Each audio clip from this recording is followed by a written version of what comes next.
How does someone who dedicates their life to protecting others become the very thing they once fought against? Geto Suguru's transformation from Jujutsu High's most principled sorcerer into a genocidal cult leader isn't a story about corruption or sudden moral failure.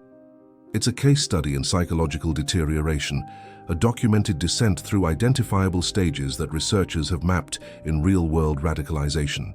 What makes Geto's fall so disturbing isn't its drama but its logic. The way each psychological mechanism clicks into place with terrible inevitability.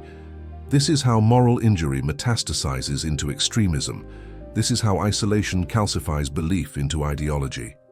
This is how protectors become persecutors through processes that operate beneath conscious awareness, reshaping cognition until atrocity feels not just justified, but necessary.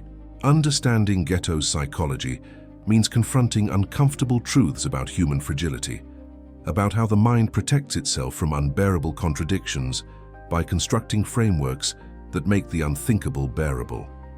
In the beginning, Geto represents psychological integration at its finest. His personality structure reflects what attachment theorists call secure attachment, what Lawrence Kohlberg would identify as post-conventional moral reasoning, and what Carl Rogers described as congruence between ideal self and actual self. He articulates a clear philosophy: sorcerers exist to protect non-sorcerers. This isn't performance. His values penetrate deep into his identity architecture. From a Jungian perspective, his persona, the face he presents to the world, mirrors his genuine self almost perfectly. There's no significant shadow work required because he hasn't yet encountered aspects of reality that contradict his moral framework. This coherence makes him effective, admired, and dangerously vulnerable. When psychological integration is this complete, its collapse becomes catastrophic rather than gradual. He has no flexibility built into his worldview, no experience navigating moral ambiguity, no psychological scar tissue from previous disillusionments. He's psychologically rigid in the way only the truly principled can be. The foundation of his radicalization rests on what military psychologists call moral injury, a concept distinct from trauma but equally destructive. Post-traumatic stress disorder involves fear-based responses to life-threatening situations. Moral injury involves violations of deeply held ethical beliefs under conditions where you're powerless to prevent them. Every mission Geto completes follows an identical psychological pattern. Sorcerers sacrifice, suffer, sometimes die, protecting people who never know these sacrifices occurred. He consumes curses, literally ingesting humanity's accumulated malice and negativity, poisoning his own body and mind to keep them safe. The taste is vile. The experience is degrading. The asymmetry becomes unbearable. Leon Festinger's cognitive dissonance theory explains the psychological pressure this creates. When behavior and beliefs contradict fundamentally, the mind experiences intense discomfort, demanding resolution. Geto believes protecting people is morally correct, but the visceral reality feels profoundly wrong. This dissonance doesn't resolve through acceptance or adjustment. It accumulates, building pressure that will eventually rupture his entire moral framework. Then Toji Zenin shatters everything in a single encounter. Trauma researchers call this an index trauma, an event so psychologically devastating, it permanently alters worldview and self-concept. When Toji, a man with zero cursed energy, nearly kills both Geto and Gojo and successfully murders Riko Amanai, the impact transcends grief. Riko embodied innocence, accepting sacrifice for the greater good, merging with Tengen to protect everyone. Non-sorcerers who feared her merger hired Toji to kill her. The structure is unbearable. Hatred and money defeated righteousness and sacrifice. This violates what psychologists call the just world hypothesis, our cognitive bias toward believing people get what they deserve. If the universe operated justly, Riko would have been protected, her sacrifice honored, the righteous victorious. Instead, the innocent died for money, while the guilty remained comfortable. From a psychodynamic perspective, this shatters Geto's ego defenses, the psychological structures that made his suffering tolerable by framing it within meaningful narrative. Without those defenses, he's exposed to the accumulated weight of every curse absorbed, every friend lost, every sacrifice rendered meaningless. Deterioration doesn't happen immediately. Radicalization research identifies this as the cognitive opening phase, where previously unquestionable certainties become vulnerable to revision. Geto begins ruminating, engaging in repetitive negative thought cycles that reinforce increasingly dark conclusions. Each curse he absorbs tastes like human ugliness. Each mission highlights non-sorcerer ignorance and ingratitude. His mind develops confirmation bias, selectively attending to evidence supporting his emerging worldview while dismissing contradictions. The psychological pressure to resolve cognitive dissonance intensifies daily. He can't continue believing non-sorcerers deserve protection while experiencing their protection as fundamentally wrong. Something must give. Either his beliefs must change or his behavior must change. Since he can't stop absorbing curses without abandoning his identity as a sorcerer, his beliefs begin shifting beneath conscious awareness, restructuring his moral framework to eliminate the unbearable contradiction. The village changes everything. When Geto discovers that villagers imprisoned and tortured two young sorcerers, blaming them for curses that the villagers' own negativity created, his psychological restructuring completes. These aren't innocent people requiring protection. They're the source of the problem, the cause of the curses. The ungrateful masses whose darkness sorcerers must consume while receiving nothing but suspicion in return. The cognitive dissonance resolves catastrophically. Non-sorcerers aren't worth protecting, they're worth eliminating. This reframing happens with the force of revelation. What psychologists studying extremism recognize as the crystallization moment when ideology snaps into place, providing answers to every accumulated grievance. Suddenly the suffering makes sense. The sacrifices have meaning again, not through protection but through elimination. His moral framework hasn't disappeared, it's inverted. He still believes in protecting sorcerers from harm. He simply redefined who causes that harm and what protection requires. The massacre represents what psychologists call a transgressive act, behavior so extreme it fundamentally redefines identity and requires massive psychological justification to maintain psychological coherence. Before this moment, Geto is a protector. After, he's a mass murderer, and that new identity demands rationalization. This is where Albert Bandura's moral disengagement mechanisms activate with textbook precision.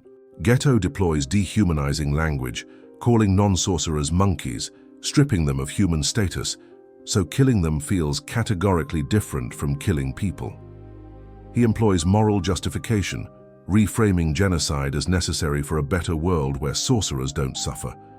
He displaces responsibility, arguing non-sorcerers create curses through their negativity, making them culpable for their own elimination.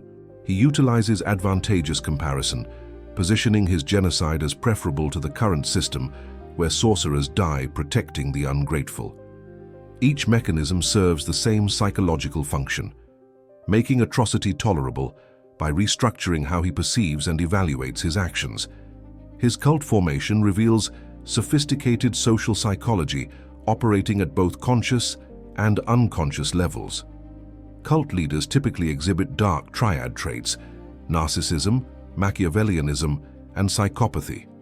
Geto presents an unusual variation. His narcissism focuses on mission rather than self-aggrandizement. He genuinely believes in his cause, exhibiting what researchers studying ideologically motivated violence term true belief syndrome. His Machiavellianism appears in manipulation tactics, recruiting vulnerable individuals and exploiting their needs for belonging and purpose. But his psychopathy remains incomplete. He maintains genuine emotional connections, particularly with his adopted daughters, and when encountering Gojo, suggesting his empathy circuits haven't fully deteriorated despite genocidal ideology. This partial preservation creates psychological complexity rather than simple monstrosity. He's not incapable of human connection.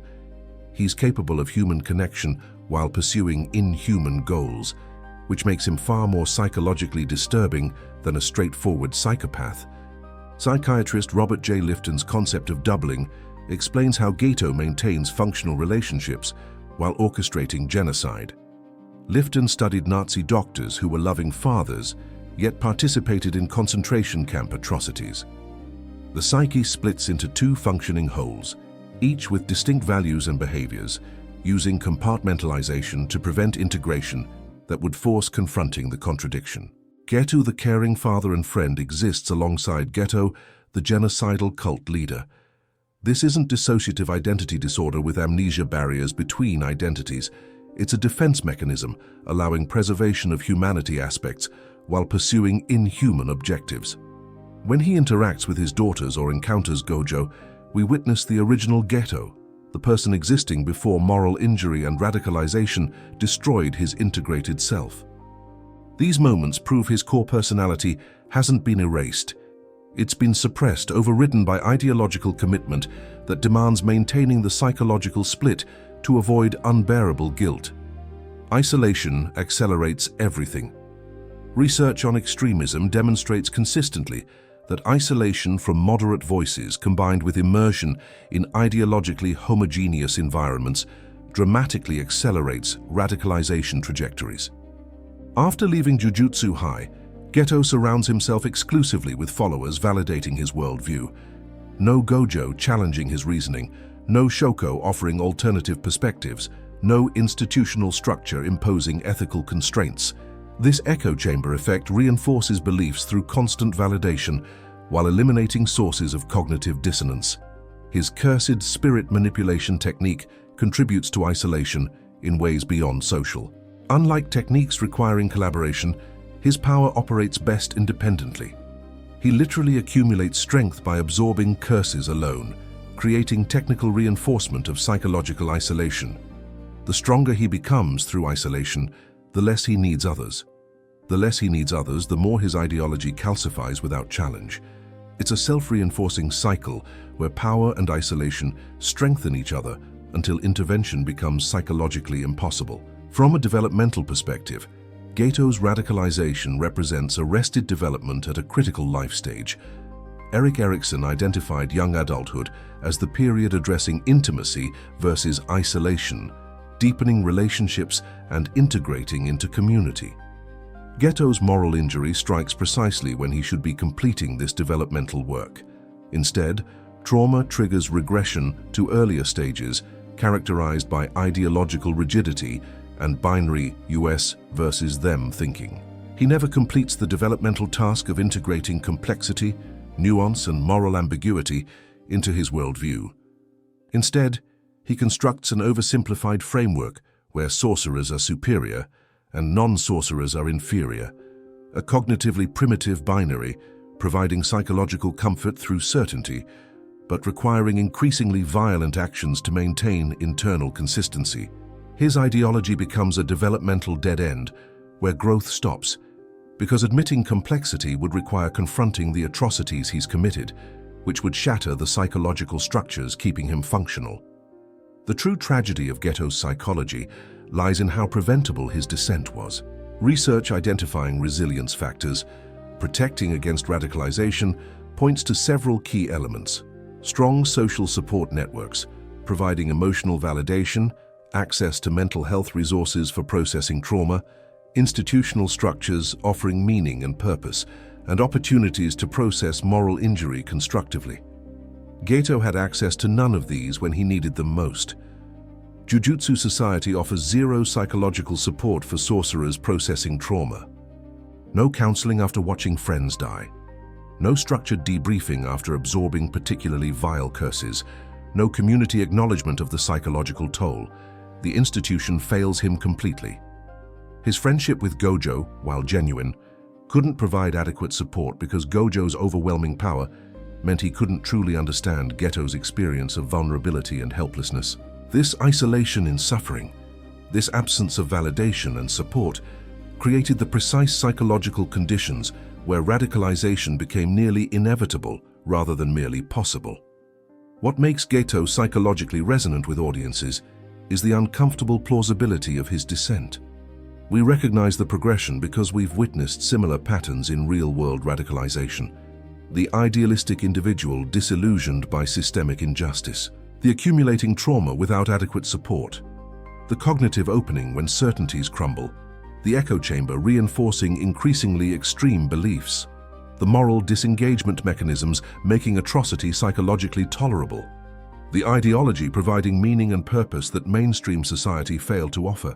Geto functions as a cautionary case study about what happens when societies abandon those who protect them, when trauma goes unaddressed, when isolation replaces connection, and when ideology substitutes for genuine psychological healing.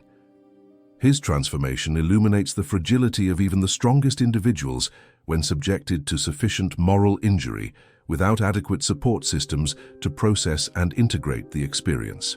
Understanding Geto's psychology offers lessons extending beyond fictional analysis.